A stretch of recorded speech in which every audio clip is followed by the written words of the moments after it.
Vamos com a paz do Senhor. Vamos orar. Ó Senhor, nós te agradecemos, Senhor, por estar na tua igreja.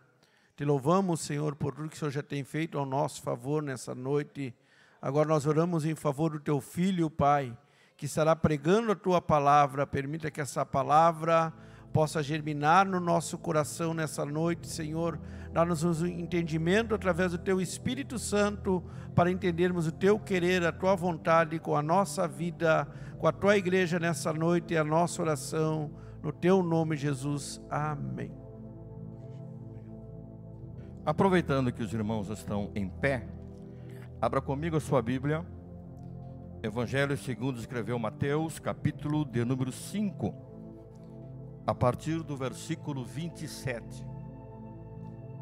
Como falou nosso pastor João, nas terças-feiras estamos com a nossa terça-feira temática, onde o tema é o Sermão do Monte, ou o Sermão da Montanha, o sermão mais conhecido proferido por Jesus. Versículo 27 diz assim: ouviste o que foi dito aos antigos, não cometerás adultério. Eu, porém, vos digo que qualquer que atentar numa mulher para cobiçar, já em seu coração cometeu adultério com ela. Portanto, se o teu olho direito te escandalizar, arranca-o e atira-o para longe de ti, pois te é melhor que se perca um dos teus membros do que todo o teu corpo seja lançado no inferno. E se a tua mão direita te escandalizar, corta-a e atira-a para longe de ti, porque te é melhor que um dos teus membros se perca, do que todo o teu corpo seja lançado no inferno. Também foi dito: qualquer que deixar sua mulher, que lhe dê carta de desquite. Eu, porém, vos digo que qualquer que repudiar sua mulher, a não ser por causa de prostituição, faz com que ela cometa adultério. E qualquer que casar com a repudiada, comete adultério. Amém? Sente, irmãos. Sou deveras agradecido a Deus por essa honra que Deus me outorga, de poder compartilhar deste ensinamento maravilhoso que edifica a nossa vida. Sou grato pelos irmãos e irmãs que aqui estão para aprender da palavra do Senhor. No seu ministério terreno, Jesus pronunciou diversos ensinos que foram registrados pelos escritores sagrados. Quando abrimos a nossa Bíblia, encontramos a oração sacerdotal, encontramos parábolas, encontramos ensinos específicos tirados do cotidiano, daquelas pessoas que viveram na época de Jesus. E entre esses ensinos proferidos por Jesus, nós temos o Sermão da Montanha, que também é conhecido como o Sermão do Monte. A maior parte, irmãos e irmãs, do ministério de Jesus se desenvolveu ao norte de Israel, nas redondezas do mar da Galileia. E justamente nessa região, Jesus proferiu e realizou grande parte dos milagres registrados da Bíblia. Mateus capítulo 4, verso 23 e 24 diz assim: percorria Jesus toda a Galileia, ensinando nas sinagogas, pregando o evangelho do reino e curando toda sorte de doenças e enfermidades entre o povo. E a sua fama correu por toda a Síria. E justamente nessas imediações, aonde Jesus desenvolveu a maior parte do seu ministério, está o Monte das Bem-aventuranças, aonde, como disse aos irmãos, Jesus proferiu o seu mais conhecido sermão de todos os tempos, o Sermão do Monte. Para que possamos entender, irmãos, a sabedoria e o objetivo de Jesus, antes de Jesus ministrar este sermão, quando lemos o capítulo 4, vamos observar ali o início do ministério de Jesus. E quando Jesus está no início do seu ministério, ele faz um anúncio muito importante dizendo porque a vinda do reino estava próximo. Versículo 17 do capítulo 4 diz assim: daí por diante, começou Jesus a pregar e a dizer: arrependei-vos, porque está próximo o reino de Deus. Quem sabe você que já ouviu muitas vezes falar em reino de Deus, pode estar se fazendo a seguinte pergunta: em que consiste o reino de Deus? Quais as leis deste reino? Que tipo de pessoa pode ser considerado ou pode desejar entrar nesse reino? Que deve fazer? Como deve agir? Como deve se comportar? O que não pode fazer? O que eu posso fazer para fazer parte desse reino? E justamente, irmãos e irmãs, para responder a estas perguntas, Jesus realizou o seu maior sermão. E nesse sermão ele estabelece o padrão da conduta, o padrão do comportamento daquela pessoa que deseja ser súdito do reino de Deus. E eu estou aqui para dar continuidade a este assunto, dizendo que o Sermão do Monte é a consolidação do reino de Deus. E o objetivo de Jesus ao proferir esse sermão foi tornar claro a conduta, o comportamento, o agir desta pessoa que deseja morar e participar do reino de Deus. O Sermão do Monte, apesar de ser o mais conhecido, quero dizer aos santos irmãos, que é o sermão menos obedecido. Por quê? Porque neste Sermão do Monte continua sendo o grande desafio para todos nós, que é a formação do caráter de um cristão. As bem-aventuranças proferidas por Jesus, que foi o tema que nosso evangelista irmão Pedro falou com muita graça. Jesus mostra que o seu desejo é que o crente tenha um caráter e uma conduta diferenciada, para que possa ser considerado sal da terra e luz do mundo. E é isso que nós queremos dar continuidade aqui nesta noite. Pois Jesus, ele ensina que a felicidade que ele oferece não depende do que temos ou do que fazemos, mas sim daquilo que nós somos. Aos irmãos e irmãs que nesta noite estão aqui, que vieram para seguir ouvindo este ensinamento, quero lhe parabenizar pela sua atitude e dizer para você: se quisermos alcançar felicidade aqui nesta vida, se quisermos ter uma eternidade com Deus, há caminho, a solução, a atitude, a alternativa que temos é considerar esses ensinamentos de Jesus para a nossa felicidade. Eu tenho lido com os irmãos capítulo 5, e quero repetir o versículo 27 e 28, que diz assim nessa outra versão que eu tenho: ouviste o que foi dito, não adulterarás. Eu, porém, vos digo, qualquer que olhar para uma mulher com intenção impura, ou para cobiçar, já no coração adulterou com ela. Jesus começa essa parte dizendo assim: ouvistes o que foi dito. Outra versão complementa e diz: aos antigos. Jesus usa essa expressão ouviste, porque nos deixa claro que o ensino ministrado naquela época, irmãos, era o ensino oral, era o ensino realizado nas sinagogas.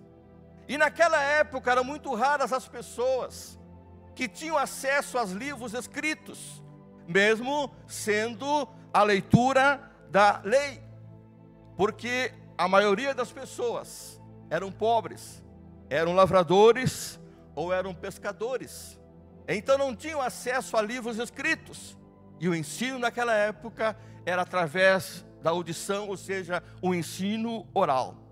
E Jesus disse: ouviste o que foi dito. Jesus agora citava os antigos expositores e explicadores da lei, chamado os rabinos. E esses rabinos, nos seus ensinos, eles interpretavam e ensinavam a lei da maneira que eles entendiam. Então Jesus disse: ouviste o que foi dito, não adulterarás. E diz Jesus: eu, porém, vos digo.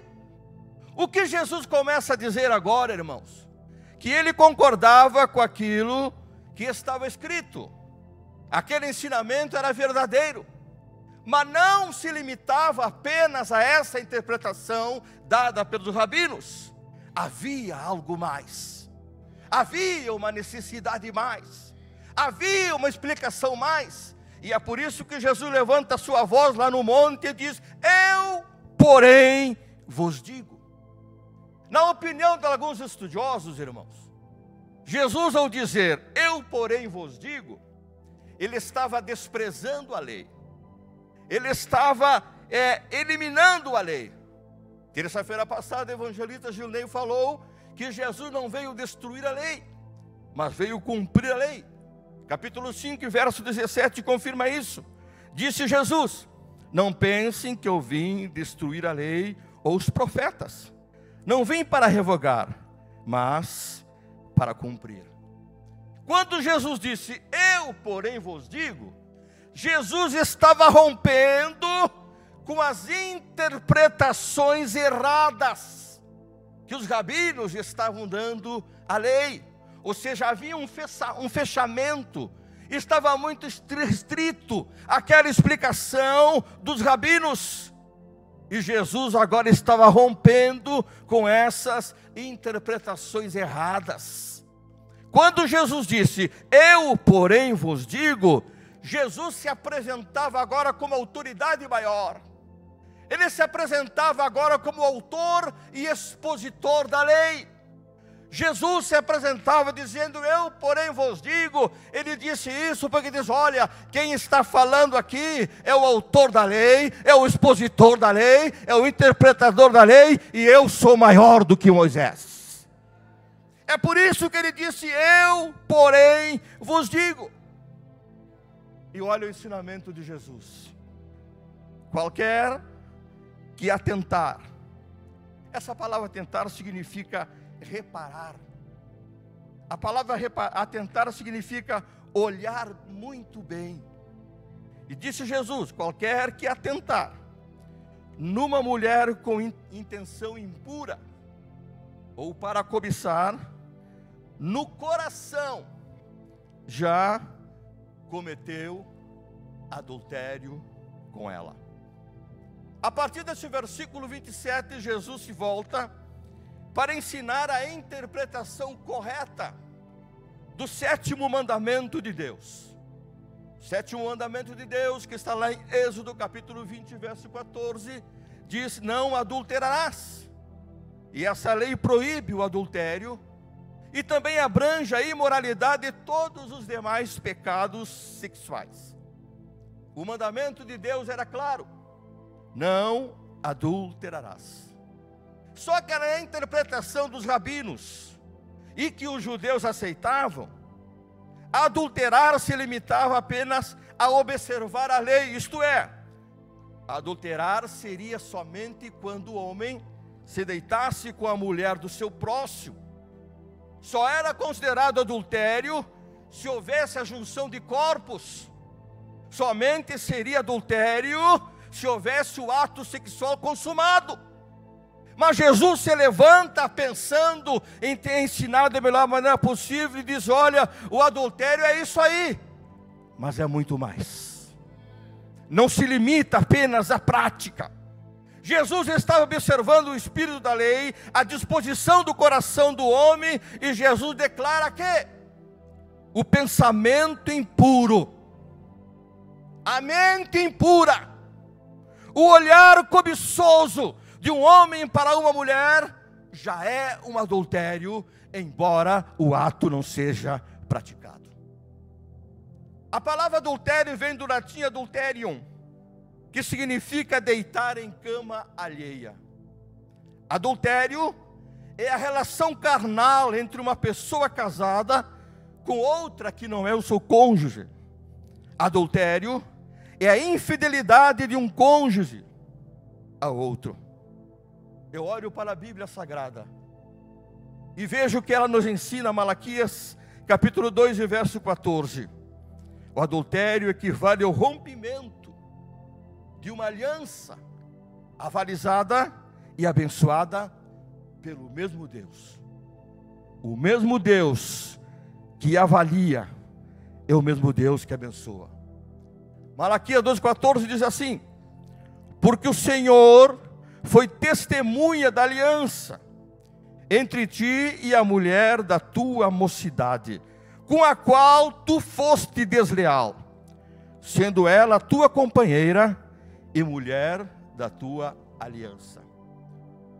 Meus amados irmãos em Cristo, o sexo foi dado por Deus como uma bênção a ser desfrutada no matrimônio. Entretanto, por causa do pecado e o homem desviado dos padrões divinos de Deus, deturpou esta bênção de Deus. E lá no monte, quando Jesus abordou esse tema, ele deixou bem claro que Deus exige de nós, súditos do seu reino, que Deus exige de nós, crentes que almejamos o arrebatamento, um padrão de comportamento sexual elevadíssimo, digno de quem bate no peito e diz: eu sou filho de Deus. Irmãos, devemos guardar nosso corpo de toda impureza, lascívia. A palavra lascívia significa sensualidade. Devemos guardar nosso corpo da prostituição. E aqui Jesus, lá no Sermão do Monte, revela a sua preocupação em nos ensinar e também a guardar a santidade do nosso corpo. Por isso que ele disse assim, para você gravar o versículo: qualquer que olhar para uma mulher para cobiçar com intenção impura, já em seu coração cometeu adultério com ela.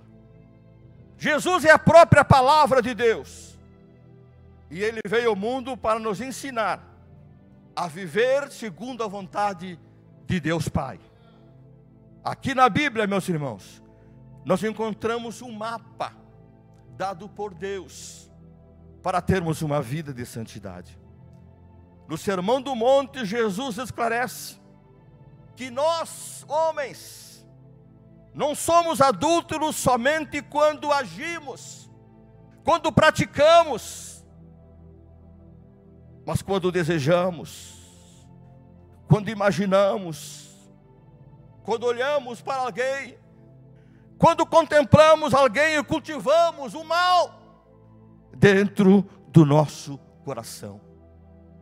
Eu quero dizer aos santos irmãos nesta noite, que o pecado pode escravizar alguém, sem que esse alguém pratique uma obra pecaminosa. E isso depende da maneira de encarar e ver as pessoas e também as coisas. Jesus disse: arrancar o olho e arrancar a mão, que está no verso 29 e 30, significa cortar pela raiz. É uma atitude radical. Cortar o mal pela raiz, os pensamentos, os sentimentos, as intenções, as ações, que até nos são agradáveis, mas que nos virtuam, que nos tiram do caminho de Deus.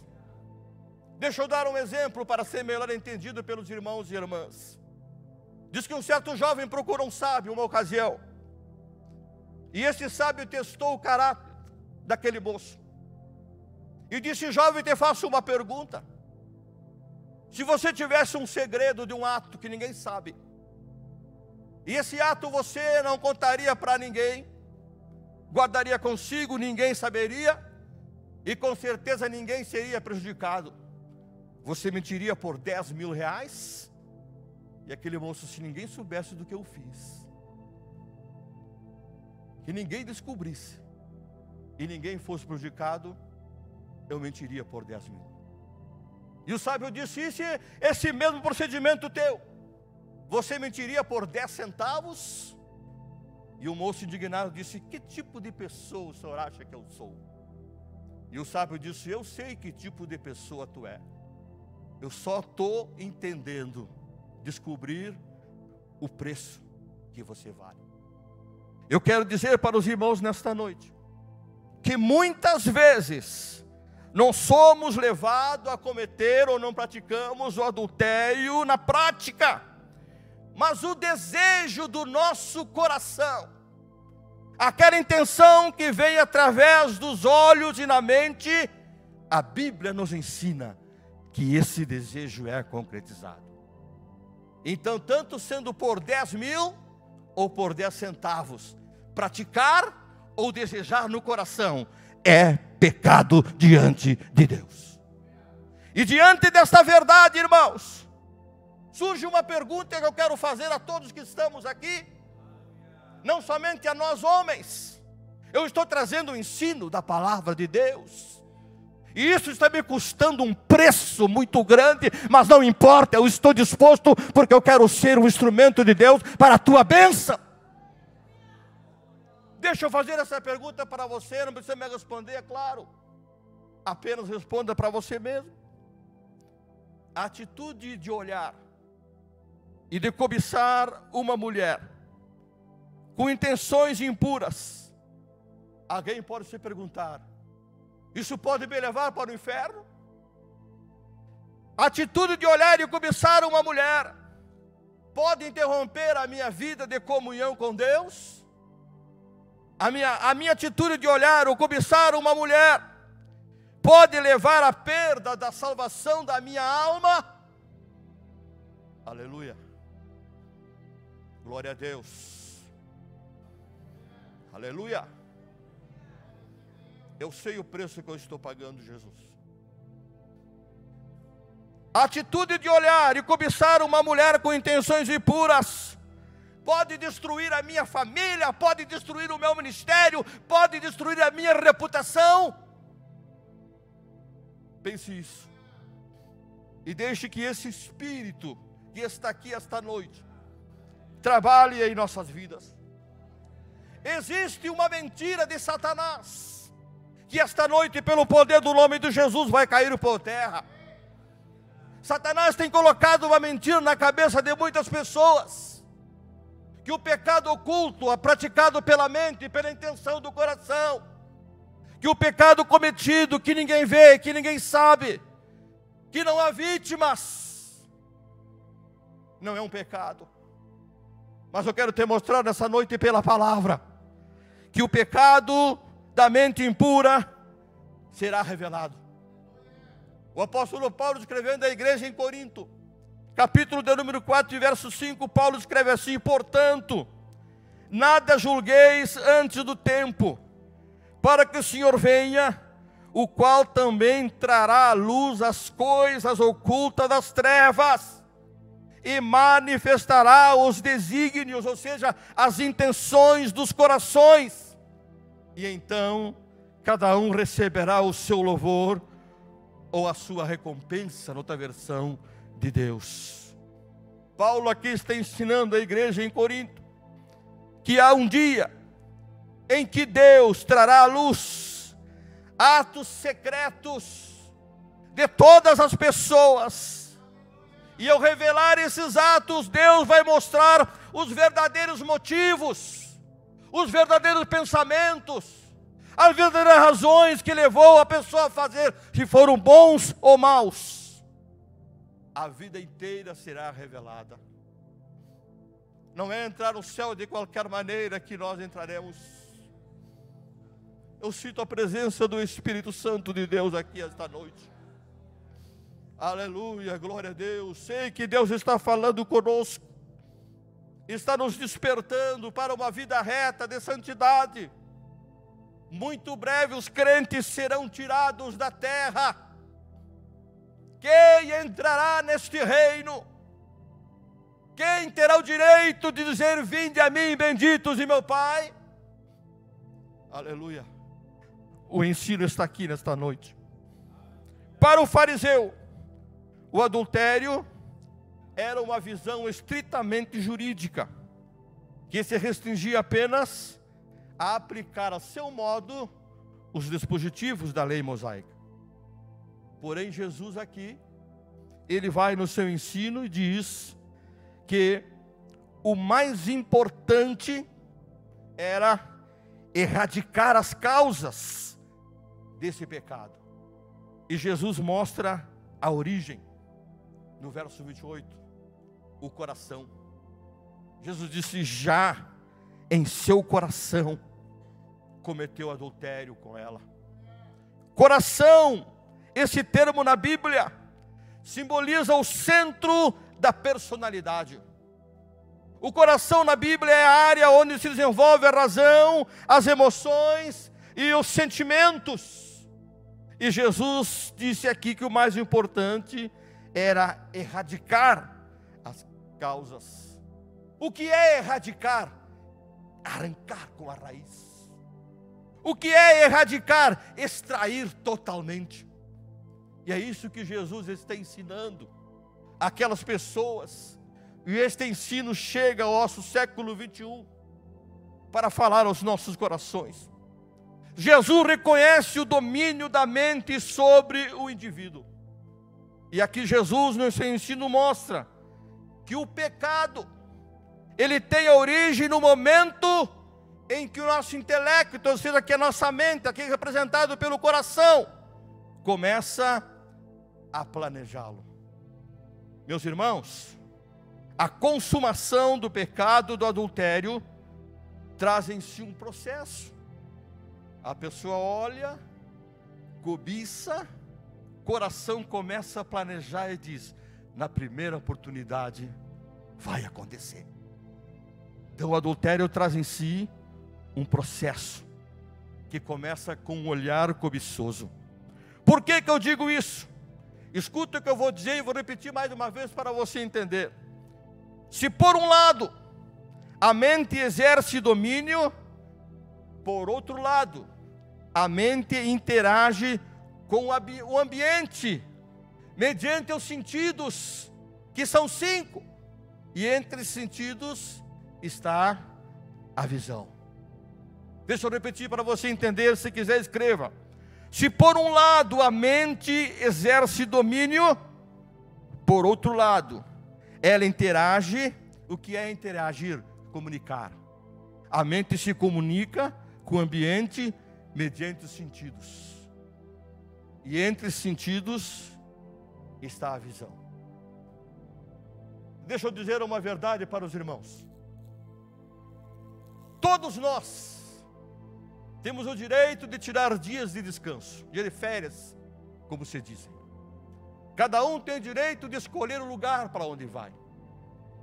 Mas geralmente as férias são no verão. E um dos lugares mais escolhidos por todos é a beira do rio, é uma praia. Só que na praia não existe praia para crentes. Existe praia aonde vai os crentes e os não crentes. E lá está o crente, sentado na sua cadeira, debaixo de um guarda-sol. Deixa eu dizer para você entender, irmãos. A mente domina. E assim como domina, ela interage com o ambiente. Através dos sentidos, e entre os sentidos está a visão. E lá está o crente. Vou me dedicar aqui a nós homens, acomodados numa cadeira.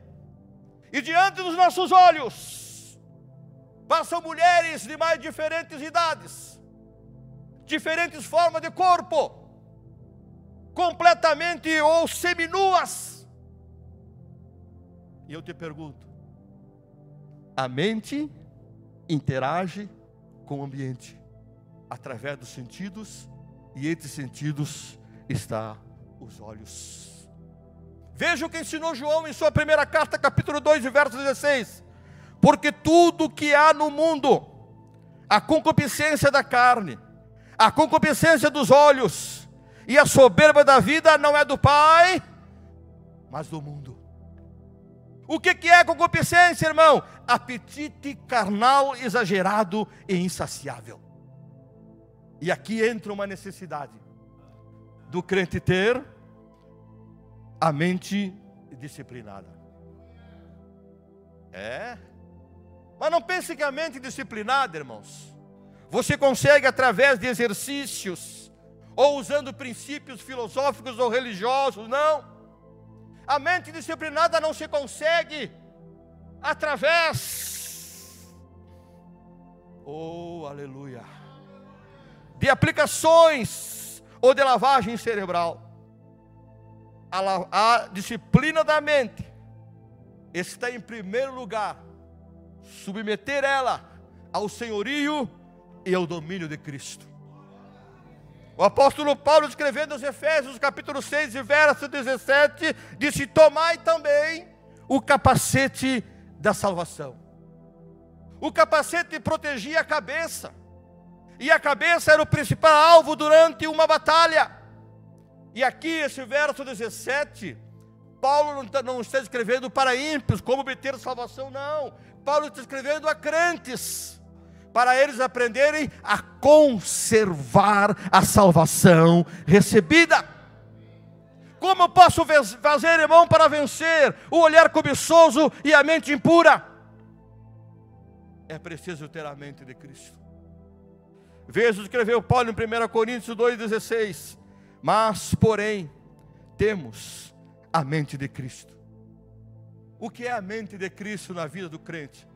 É conhecer a Cristo e conhecer a sua palavra. É viver com Cristo e praticar a sua palavra. É obedecer a Cristo e obedecer os ditames da sua palavra. Isso que é a mente de Cristo.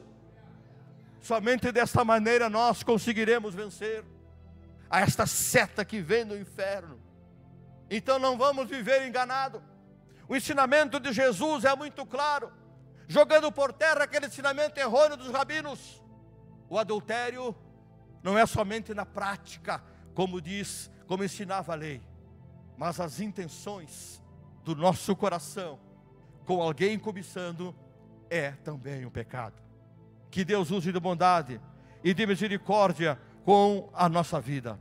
Versículos 29 e 30 diz assim, 29 e 30: portanto, se teu olho direito te escandalizar, arranca-o e atira para longe de ti, pois te é melhor que se perca um dos teus membros do que todo o teu corpo seja lançado no inferno.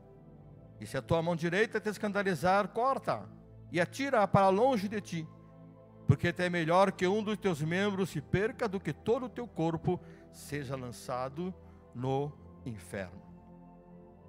Jesus, no seu ensinamento, ele usa aqui uma figura de linguagem chamada hipérbole. O que é hipérbole? Como eu disse, uma figura de linguagem que consiste em dar demasiada ênfase a uma afirmação ou até exagerar a realidade. E Jesus, sábio, ele usa aqui essa figura de linguagem para chocar os seus ouvintes.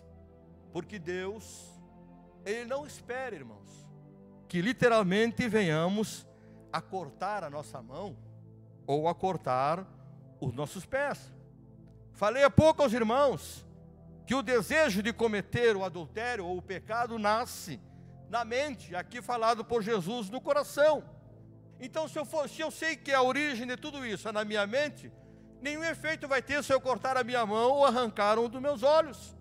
O que Jesus está aqui ensinando é que nós, crentes, nós, súditos do seu reino, precisamos ser radicais em tratar o pecado. Existem muitas coisas nesta vida que são convenientes, que são úteis, que são boas. Eu vou dar apenas um exemplo. Nós temos à nossa disposição uma grande ferramenta chamada a internet. Todos nós temos e precisamos da internet. Como eu disse, conveniente, útil e boa. Mas escute, se porventura o uso da internet tem te colocado em situação em que você pode acabar cedendo à tentação, nós precisamos ser radicais com ela. Você que me escuta nesta noite, se porventura está em dúvida sobre uma situação, sobre um passamento, sobre algo que você está vendo, sobre algo que você está olhando, sobre algo que você está ouvindo, eu quero te dizer: corte agora, em nome de Jesus, enquanto é tempo. Aleluia, glória a Deus. Alguém diz assim: eu não posso viver sem a internet. E eu venho aqui te dizer nessa noite que é possível sim. Deixe de lado qualquer coisa que venha tornar um obstáculo para a tua vida de comunhão com Deus. Deixe de lado qualquer coisa que se abra um caminho para que te afaste dos céus e de uma vida, de uma comunhão com Deus. Arranca, tira de ti. Nesta noite, chega na tua casa e aniquila aquilo que está te dominando. É o Espírito de Deus que manda te dizer.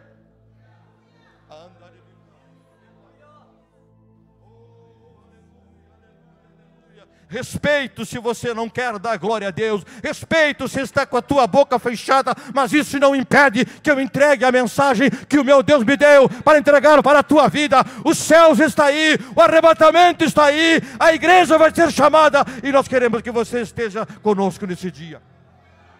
Aleluia, a presença do Espírito de Deus é real aqui. O apóstolo Paulo, escrevendo aos Gálatas, capítulo de número 5, no versículo 22 e 23, Paulo mostra ali o fruto do Espírito. Olha a pronúncia, é fruto, não frutos do Espírito. E ali Paulo mostra, e entre esses elementos, encontramos um chamado domínio próprio. O que é fruto do Espírito, irmão? Conjunto de virtudes amadurecidas com o resultado de uma vida em permanente comunhão com Cristo. Vou repetir: é o conjunto de virtudes amadurecidas como resultado de uma vida em permanente comunhão com Cristo. E o que é domínio próprio? Domínio próprio, definindo, é autocontrole.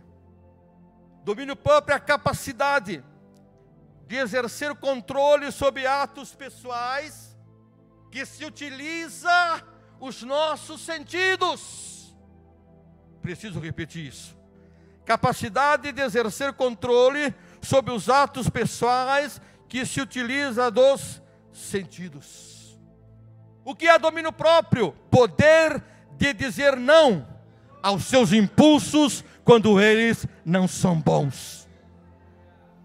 Você precisa entender isso. Aleluia. O que o diabo está te oferecendo numa bandeja,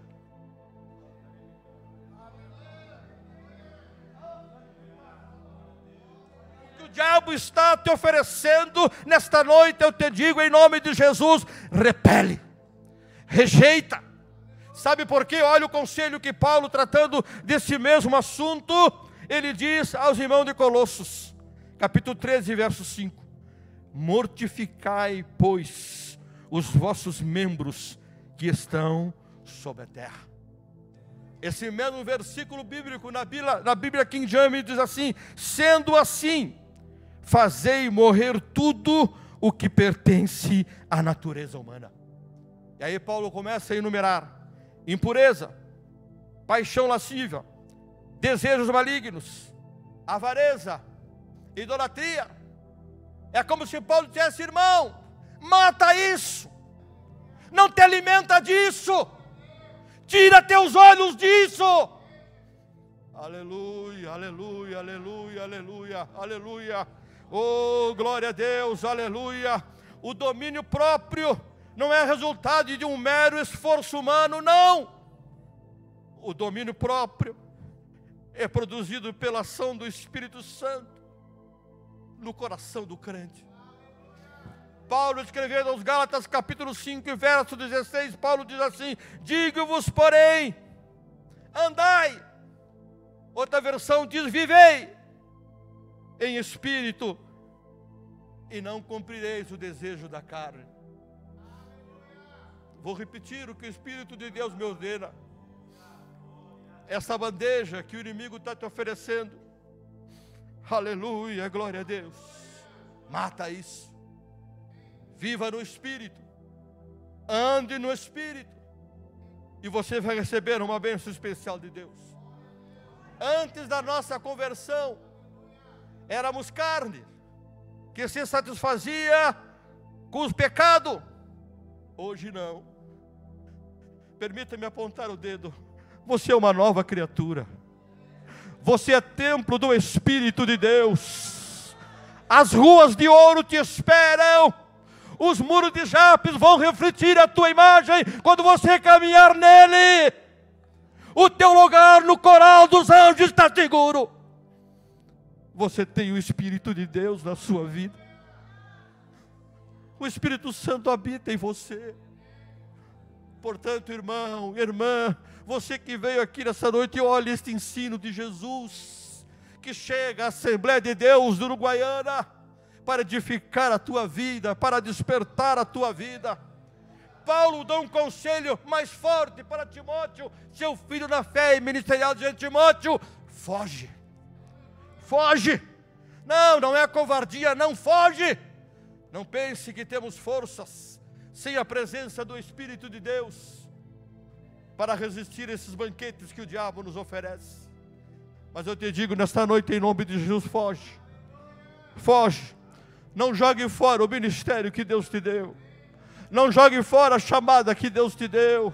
Não jogue fora os momentos de comunhão que você esteve orando e sentiu um renovo de Deus. Aleluia, glória a Deus. As horas se passaram e o tempo não me permite, em respeito aos irmãos, de comentar o versículo 31 e 32. Mas eu vou apenas fazer menção aqui, para que não fique a mensagem incompleta. Versos 31 e 32. Diz assim Jesus: também foi dito, qualquer que deixar sua mulher, que lhe dê carta de desquite. Outra versão fala carta de divórcio. Eu, porém, vos digo, que qualquer que repudiar sua mulher, a não ser por causa de prostituição, faz com que ela cometa adultério, e qualquer que casar com a repudiada, comete adultério. A prática do divórcio entre os judeus, nos dias de Jesus, era extremamente frouxa. Ou seja, um homem, ele poderia se divorciar da sua esposa por qualquer motivo. Qualquer coisa que desgostasse o homem, ele poderia se divorciar. E a carta, ou o certificado, como diz noutra versão, era o testemunho público e oficial que o divórcio havia acontecido. As pessoas dizem: olha, está aqui, ó, eu estou legalmente, estou obedecendo a lei. A valorização da carta era maior do que a valorização do casamento instituído por Deus. Veja os irmãos como a coisa era frouxa. Qualquer coisa que desgostasse o homem, aconteceria o divórcio. Enquanto eu estudava a palavra de Deus, eu pensei, se isso valesse para os dias atuais, irmão Joab. Já pensou? Quantos casamentos seriam desfeitos? Porque encontramos casais novos, em que a menina não sabe nem temperar um feijão, não sabe nem fazer um arroz branco, mas quer casar. Encontramos um varão que nem trabalha, vive a dependência do pai, levanta às 11 da manhã, mas quer casar. É Bíblia, irmãos. Isso aqui que eu estou falando essa noite é a Bíblia. Glória a Deus, aleluia. E veja que o ensinamento de Jesus mostrou que a forma do cristão relacionar-se com o sexo oposto foi definida por Jesus, que é através do casamento. Encontramos aqui capítulo 10 de Marcos, versos 7 e 9, onde Jesus institui o casamento e Deus se junta a esse casal. Diz assim: por isso deixará o homem, seu pai e sua mãe, e unir-se-á a sua mulher, e serão os dois uma só carne.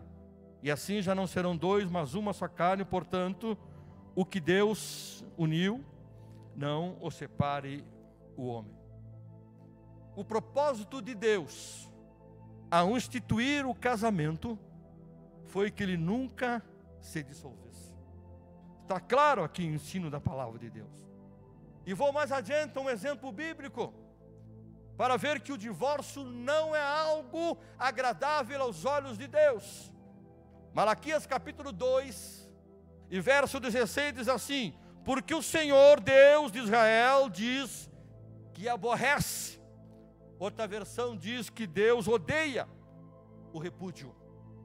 Mas esse mesmo versículo, Malaquias 2,16, na Bíblia King James diz assim: pois eu odeio o divórcio.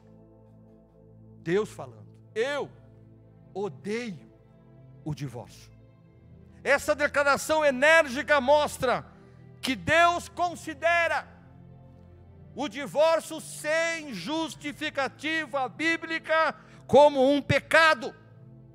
E o pecado sempre deixa as marcas na vida de quem a pratica.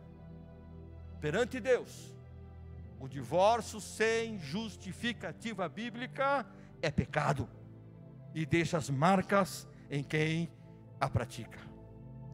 Diante dos nossos olhos há uma multidão de tantos danos, de tantos flagelos: consumo de drogas, suicídio, violência. O que é isso? Fruto de lares desestruturados, casais separados.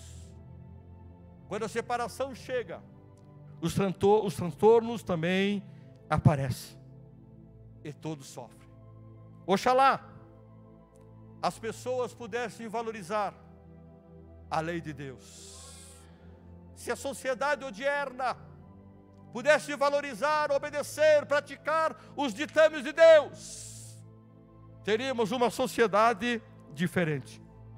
Mas mesmo assim, ainda pela dureza de coração dos homens, Jesus previu a única exceção do divórcio, dizendo infidelidades conjugal. Olha as versões bíblicas: a não ser por causa da prostituição.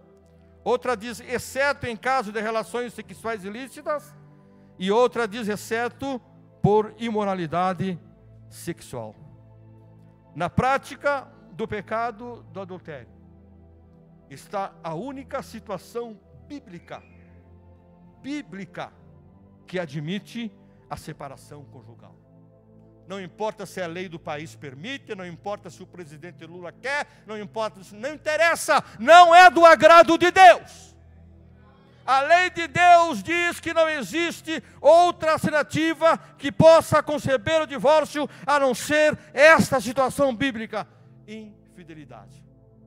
E eu encerro dizendo aqui esta noite que, apesar que tenha acontecido esse tipo de prática, enquanto houver a possibilidade do perdão, mediante o arrependimento de quem praticou tal pecado, esta pessoa é digna de receber apoio, para que possa ser reestruturado o seu casamento e cicatrizado as feridas que este pecado deixa.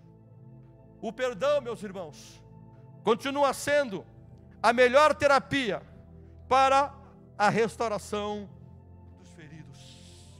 O ensino está aí diante de nós. Somos súditos do rei, queremos entrar no reino de Deus. Vamos praticar esse ensinamento de Jesus. Vamos vencer o inferno. Vamos calar a boca de Satanás. E o nome do Senhor Jesus será glorificado. O que eu recebi do Senhor, eu vos entrego em nome de Jesus. Aleluia. Glória a Deus. Estava vendo a igreja assentada, se alimentando da palavra.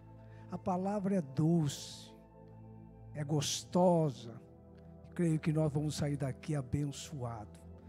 Eu estava ouvindo o irmão pregar e ensinar.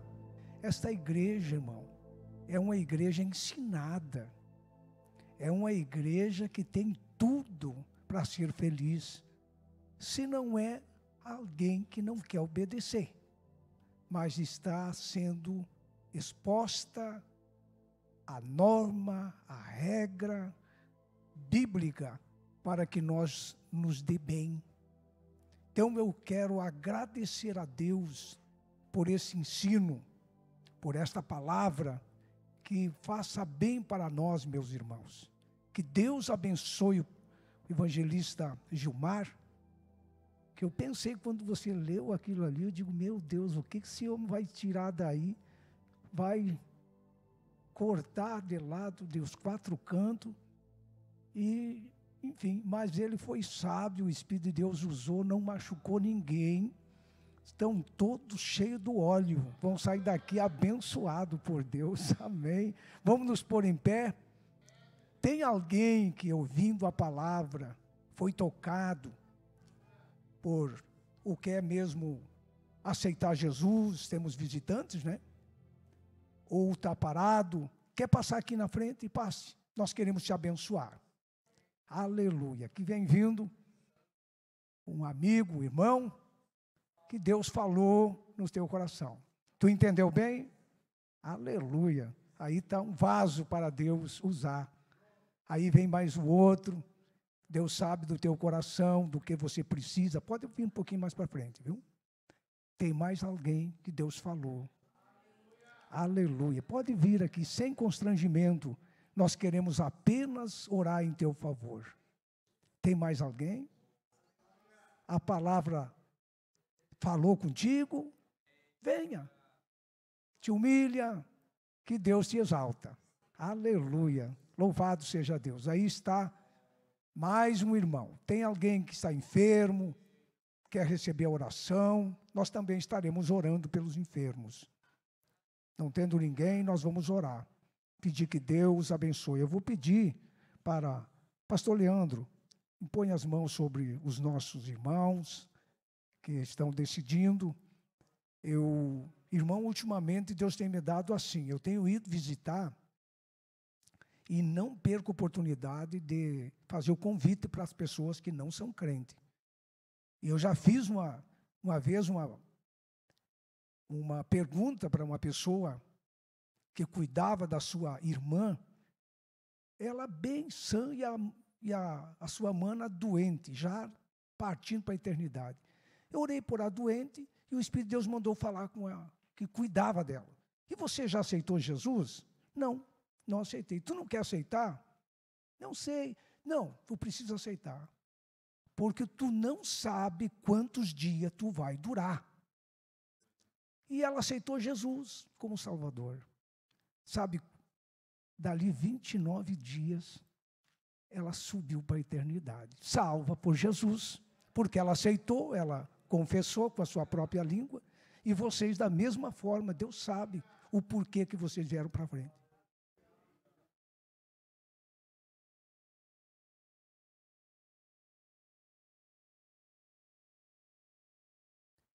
E agora está voltando para a casa do papai.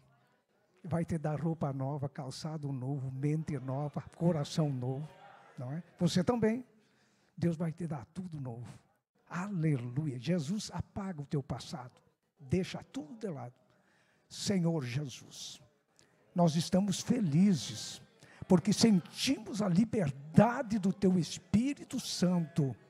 Agora estamos aqui com estas vidas que estão te aceitando como Salvador, voltando para a comunhão dos santos. Enche de esperança, perdoa os seus pecados, dê a eles, ó Pai eterno, a esperança da vida eterna. Papai, abençoa a igreja que ouviu a tua palavra, estava tão bom de nós ouvir. meu Pai, nós continuaríamos, mas o tempo não nos permite, mas que todos saiam daqui, Senhor, alimentados, abençoados, cheios de alegria, que o diabo não tenha poder de invadir a mente e o coração de cada crente, que eles possam ser fortes para resistir o mal, em nome de Jesus, amém. Que o amor de Deus e a graça do Senhor Jesus Cristo e a comunhão do Espírito Santo seja com cada um de nós. Digam todos, Deus vos abençoe em nome de Jesus.